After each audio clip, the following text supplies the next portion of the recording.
I think we are beginning a new era of joint work between machines and professors. We are at the beginning. Chatbots, for example, are everywhere today, and are beginning to be in the educational sector. But we are in the beginning. But I think in the next years we will have a lot of improvements in all that, and so we have to be aware of the changes, and we have to be creative and ambitious in thinking in the future. Yeah, I completely agree. I think what people don't recognise is that AI is going to impact on education in a big way. We don't know how, but we know it's going to make a big impact. And the worry is the direction of that impact and the people who are involved in determining what happens.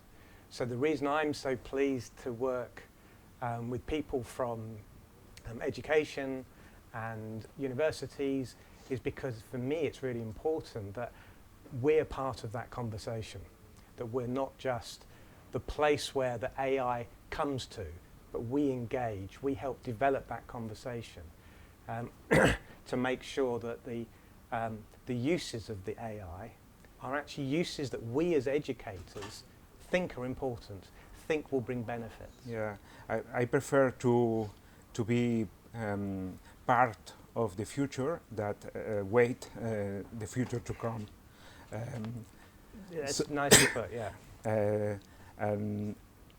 I think the focus is not the technology itself, is not what the AI can do. The focus is the student in the educational sector. The focus is the student and the learning process.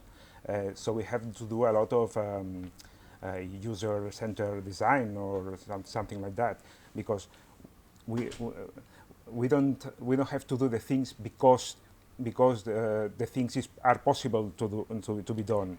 Yeah, I agree, and I liked your reference about being ambitious, about thinking this through properly, because I think one of the major problems that could occur is that we just use AI to reproduce what we already do. So the ways in which we already teach, the ways in which we assess. And actually, AI has the potential, if we deal with it properly, to open up the way that we do teaching so that we can think about it in different ways. So for example, we're now used to having situations where we have 30 students in a classroom and they work independently. Well, why? We all know that working together collaboratively can be really powerful, but we also know it's quite difficult to facilitate collaborative learning. AI might be able to help that. AI might be able to help support collaborative learning with students working together, but not just the 30 students in a classroom, potentially students in other classrooms, network of classrooms working together that today is unthinkable and impossible. Yeah. But using the AI to expand upon what we currently do. That's true. In an online environment, like UOC or AI, and with chatbots as a channel, for example, perhaps can give the solution to something that is very strange. Is to give personalization at the same time as mass production. This is not 30 person, perhaps 300 person or 3,000 person. How we standardize personalization? This is very, very strange, but I think AI can help us to give us the clues and the solutions. I agree, but I think again that the debate around personalization is a funny debate because it suggests that we don't personalize. You know, teachers have been personalizing forever. Yeah. That's what they do. So what is it that AI brings to the party to allow this personalization to get bigger. Now, it does bring many things, but if we do that personalisation in a single classroom, then suddenly the teacher, instead of working with 30 students who are all at this kind of level in where they're working, will suddenly find they're dealing with students like this, which can become incredibly challenging. So one of the things that I've noticed is that most of the developments of AI in education focuses on the student. How can the system become a better teacher than a real teacher? Now, I don't buy into that argument.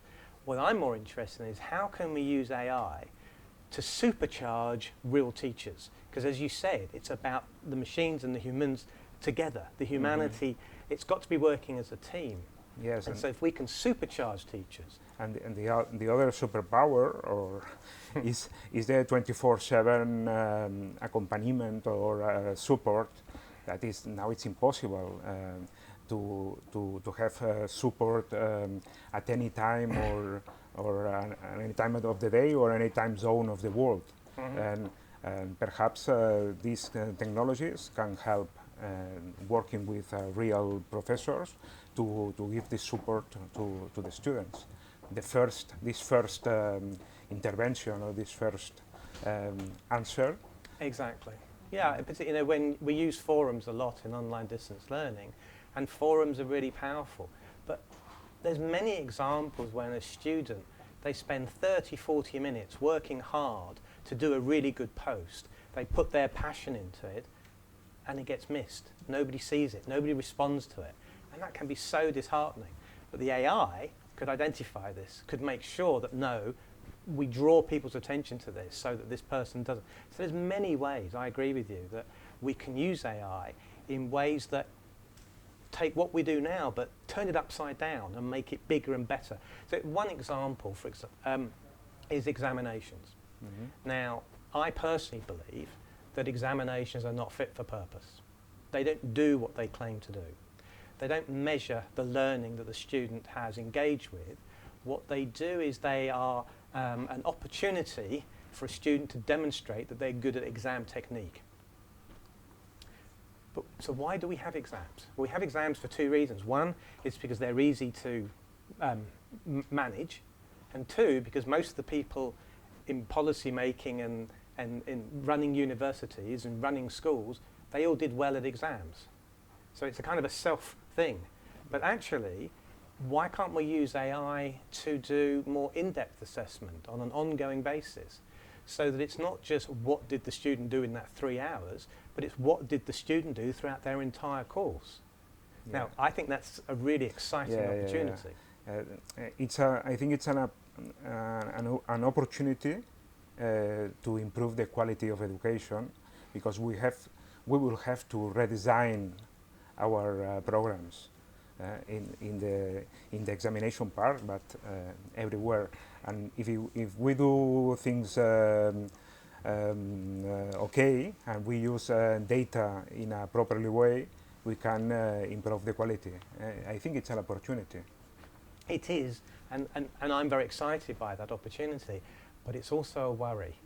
It raises some really profound ethical questions that we've not even begun to address. So while I believe that getting rid of exams and replacing it with an AI-driven continuous assessment throughout the 3 years of a course, I think that's fantastic. On the other hand, that means we're monitoring students 24 hours a day for 3 years. Well, that's kind of a problem, you know. That's not something that we should or could do lightly. You are talking about privacy, for example. For example, yeah, and well, just absolutely. I mean, the whole thing. We're living in a world where we're monitored in so many different ways. You walk down the street and your phone connects to Wi-Fi. Yes, privacy in the world outside education is being redefined. I think we have to deal with this. If we want some kind of services, perhaps we have to sign and sell part of our souls. I don't know. It's another debate. It is, and it's a huge debate. So the ways in which we use data and we use privacy. So one of the things that we always do And it's very important when we do research, when we're running courses in online settings, we make a big thing about, your data will be anonymous. And we promise this to our students. The reality is, in 2019, there is no such thing as anonymous data. By using techniques, you can take that bit of data and that bit of data and boom, you put it together. So actually, the question shouldn't be about how can we anonymize data.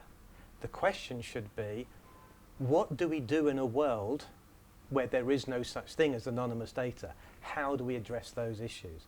And those kind of questions are not being asked. And I mean, what's interesting, they are being asked more in AI in general.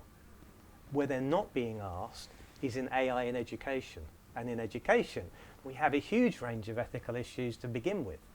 So it's this collision of these two quite different worlds that we need to navigate. There are a lot of ethical questions or risks, and the other one is the training itself of the machines, the biases that can be introduced in the process, because AI or chatbots are programs and programmed by humans that have their opinions or their biases. And if we train one of these machines with incorrect data, the answers or are going to be bad. I remember the case of the Microsoft bot in Twitter. They say that people use it to say stupid things, and the bot becomes stupid.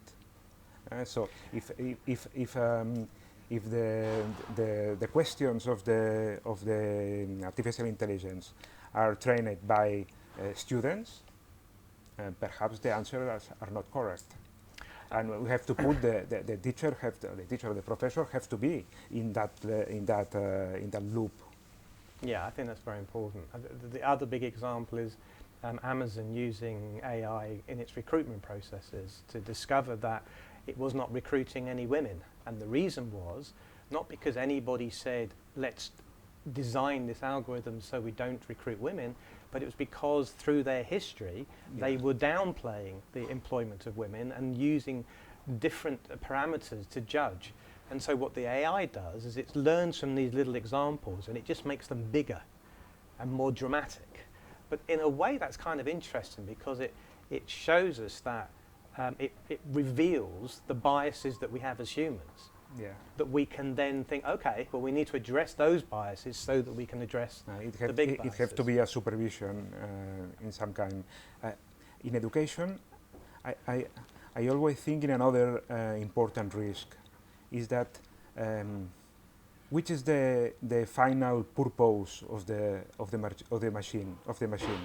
So we can train a machine to maximize the student to learn, or perhaps the student to pass, or perhaps the student to enroll more courses next term. Depending on the final purpose, the machine is going to act in a different way. So we have to put not only the professor in the loop, but the society. It's fair to try to the student to enroll more and trick him and say, okay, you can do more, and perhaps it's going to fail everything, but it's going to pay. So it's crazy if you think on this. And the other question, ethical question I have, when the boards are become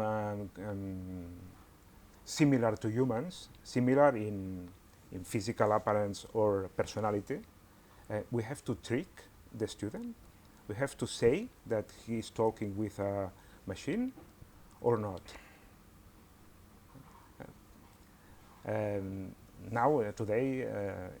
Nowadays it's impossible that, well, it's impossible. I think in Georgia Tech, the Jill Watson, they didn't said that it was a machine because it was very small answers, no? But when we are able to do that, what are we going to do? Okay, I am your virtual professor. I am a machine, or no, I am. Well, I mean, that story, the Georgia Tech story, is a brilliant example of allowing, with respect, our computer science colleagues to determine these questions. And I think had educators been involved in that discussion, it would never have been run in that way. That's my opinion. And I think it's very difficult. So our argument is that we should always be very clear about who you are communicating with. And in a sense, at this point, you know, the chatbots are still not that good. No, you know, they sure. can hold a conversation for 15, 30 seconds, whatever. So at the moment, it does two things. One, it's the honesty, well, this is a chatbot. And it's also saying, well, the fact that it's not very good is because it's a chatbot. So, it, you know, at the moment. But it's being part of that story now for what happens in the next few years. But one of the things you mentioned earlier about the purpose of the education, this is why I worry about the so-called intelligent tutoring systems. You know, there are many now, and every time you look at the newspaper, there's another one from, and they're from many, many countries around the world. But all of them implement a particular approach to teaching and learning.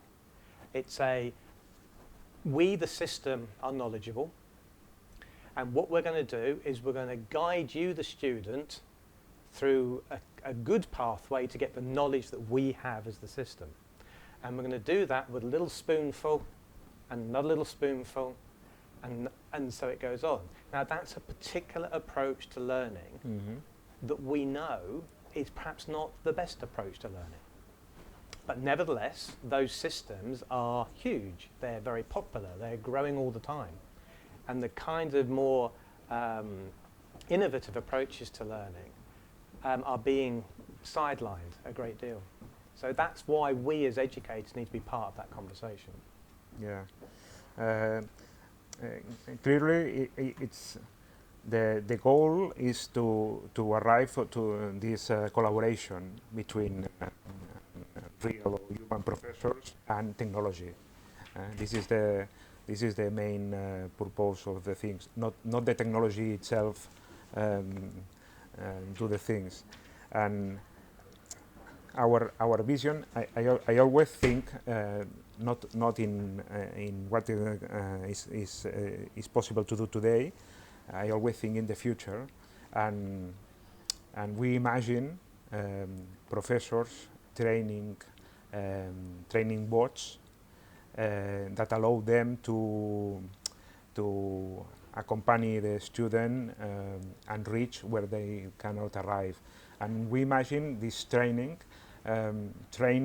bots at the image of the professor itself, with the same explanations, the same examples, or perhaps the same personality. We think in an alter ego of the professor to arrive where the professor doesn't reach. This is a vision, and all the research on the experiments we are doing deal with this final vision. I think it's an interesting vision. Yeah, it's. I think, yeah, it's not usual. I think it's trying to think about what the potential roles of the technology can be in the future. And one of my concerns is that we talk about the use of AI to support assessment, for example. So the student submits an essay. Well, instead of the professor having to spend an hour reading it and writing comments, no, we can have AI do that. So we take some of the weight off the shoulders of the professor. But the point is the AI technologies are still baby. So next year, we can take another weight off the teacher's shoulders. And the next year, we take another weight off. So we get to a point where, what's the teacher doing? And my argument is that that's just the wrong understanding of the role of the teacher.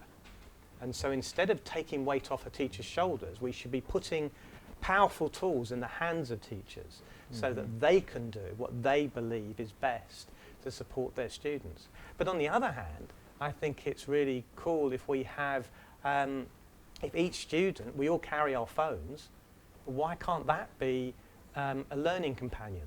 Not necessarily a teacher, but a companion that supports me, that reminds me, that gives me extra resources, that connects me.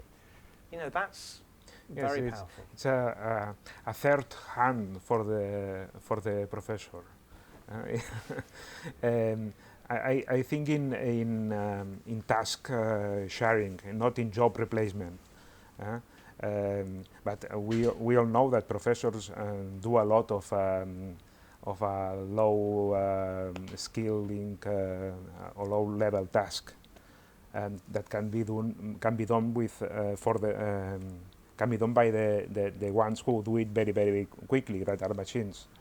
Yes, I agree, but we have to allow the professors to be involved in that conversation, because although, you know, I mark assignments all the time and it is time consuming and it can be annoying and you think I'd much rather be doing something more interesting, that's all true. Or more interesting or more strategic. Or more strategic. But actually, reading my students' assignments is a powerful way for me to understand more about my students. Yeah. And if we take that away from me, although I become more efficient in one sense, I become perhaps a less good teacher in another sense. So it's not straightforward. No. It's not straightforward. No, it's a long way to go, and we cannot leave these decisions only to technology. This is or to computer scientists alone. To improve the quality of education, I think that this personalization at low effort or at low cost can help to arrive to give lifelong learning to all in a very affordable manner. Now there are gaps or difficulties to give this education, this personalization to everybody, and with the help of artificial intelligence, I think it can be achieved. Yeah, I'm still not 100% convinced that personalised learning is the way to go. I think it can contribute, but I'm not convinced. So I recently led a report funded by Robert Bosch Stiftung about personalised learning, and we were looking at what was out there and what was possible. And the reality is that personalised learning can undermine learning as well as it can support learning. So, you know, the ultimate expression of personalised learning is a student with a device doing their learning. Well, that I just don't buy into. I think that's a very weak understanding of learning. To use it as a tool that contributes to the process, I think then it can be very powerful. And there's one technology in the United States called assessments, and their logic is that it is personalised learning, but it's personalised learning that the student does in the evenings to help them catch up to where the class is. So in the classroom, it's still the teacher running a class as the teacher thinks is important, but then we use these tools to help, not to replace. Yeah. And I think, so one of the things, we've got the UNESCO Sustainable Development Goals and the education goal in particular. And I think AI clearly has potential to support this. But what we have to recognise is that there are still many contexts in the world where they don't have fundamental infrastructure. You know, electricity can be really challenging, let alone internet connection. So it makes having a worldwide, a global approach really quite challenging. I'm not suggesting we shouldn't do it. I'm not saying that we shouldn't support all countries to take advantage of what AI can bring. But we have to be realistic.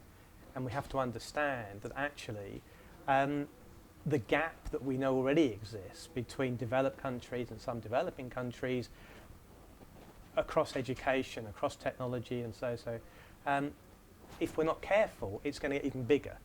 And it's going to get bigger because those countries that can afford it, that have the infrastructure in place, will be able to take advantage of what the AI can bring. Because the AI still requires powerful processors, lots and lots of data, lots of fast connections.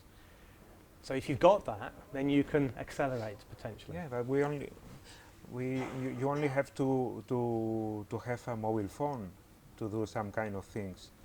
You do, and some of the countries that they don't have, this is a bigger problem. It is, and so what I'm saying is that I don't think the AI can solve this problem on its own. Sure. Yeah, and I think if we're not careful, the AI can exacerbate the problem. So we need to be thinking through this very, very carefully. So at the moment I'm working with UNESCO to develop some policy guidelines for different countries to understand and hopefully to help them work out, well, what can we do to help our particular context, how we can develop in a way that takes advantage. Because the other thing that is important in this story is who is the owner of the AI. Now at the moment... who is the owner of the data? I think it's both. But the data is, who owns the data is a question that many people are familiar with. But who owns the powerful systems? So at the moment, if you want to set up an AI system, you build it from the ground up. That's very possible, but it's very challenging, very time consuming, quite difficult. Alternatively, you can use one of the off-the-shelf systems from Facebook, Amazon, Google, whatever. But that means that those companies are becoming increasingly powerful. And there, so is the solution to SDG 4 that we get Google to go into developing countries and say, right, you sort it out. But on the other hand, then we're putting more power in the hands of the big 4 technology companies. So it's another challenge that we need to address. Yeah, but in general, not only in education, we are going to a big concentration of powerful companies. Yes. And this is it's a problem of the world, or a problem, or I don't know if it is a problem. It's a reality. So we have to deal with this situation. Absolutely. Not only education, banking, or everything. This concentration of power in few companies can be a problem. Yeah. Yeah, sure, no, I agree. Sure. I agree. But my interest is education. Yeah. And the notion of governments deciding curriculum for their students to follow is in itself a bit of a worry. Is it the government or is it teachers and education professionals who should be determining the curricula? And then when we bring another party in, the powerful tech companies, is it they who determine what the curricula should be? So it's I don't have answers, but I think these are issues that we need to be thinking about. We have to be aware of the things. It's a huge situation, really. So how do you imagine the university of the future? Beautiful segue.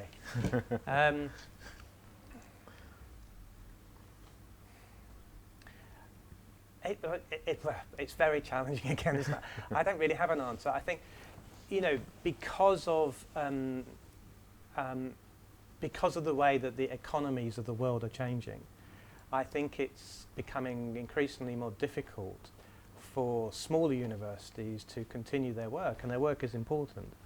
And so universities are getting bigger, and this is going to be supported and helped by AI techniques.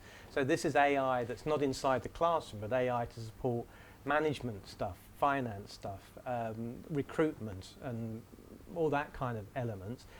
AI in those fields are going to be very important, and becoming increasingly important as we speak. But